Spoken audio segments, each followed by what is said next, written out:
Well, you've heard of maternity and paternity leave, but how about teen-ternity? Well, that's when a parent takes a career break to be more present for the challenges of raising tweens and teens.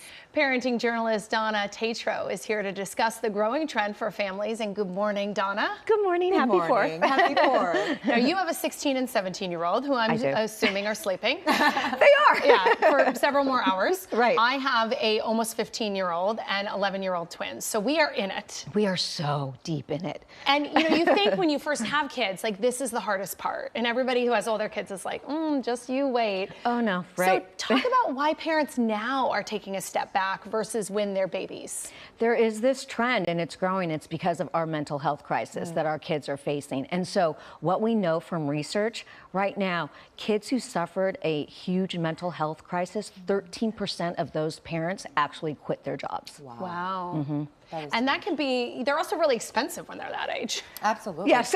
So Very it's hard to expensive.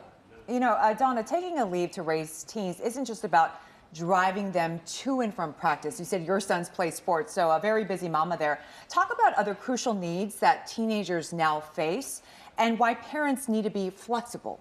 Very flexible, because it's not just the driving, right? Yeah. It's being present for when they want to be talking to you. Lots of times teens don't just open up. So whenever they're ready to talk, you want them to talk. But it's academic achievement pressure. Sure. It's social friendships, all that relational things that are going on. And they're supposed to be individuating from us, of course, but we want to keep an eye on, are they moving too far away from us? What's that disconnection about?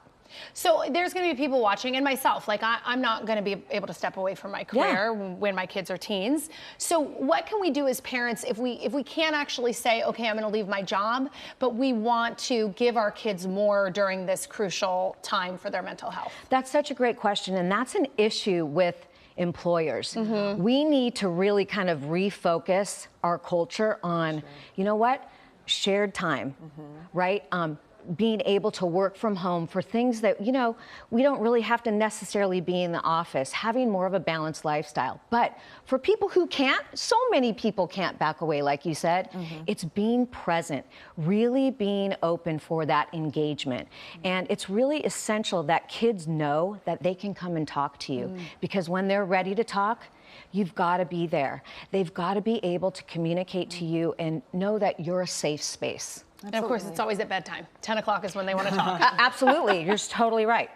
And Donna, talk about the mental health of teenagers. Yeah. Talk about why this matters and why it's pretty essential for parents to get involved. Because we know from research that the engagement really does reduce high-risk behavior potentially.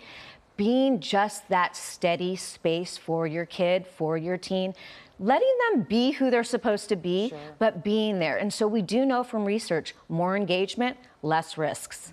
All right, it's hard, but it's So worthwhile. hard. And I'm so glad, because when we were growing up, I don't think mental health was a focus. No. It's just like teens are being teens. So That's this right. is great to see. Yeah, we're so much more open now. Thanks so much, Donna, for joining us, Absolutely. and happy 4th of July.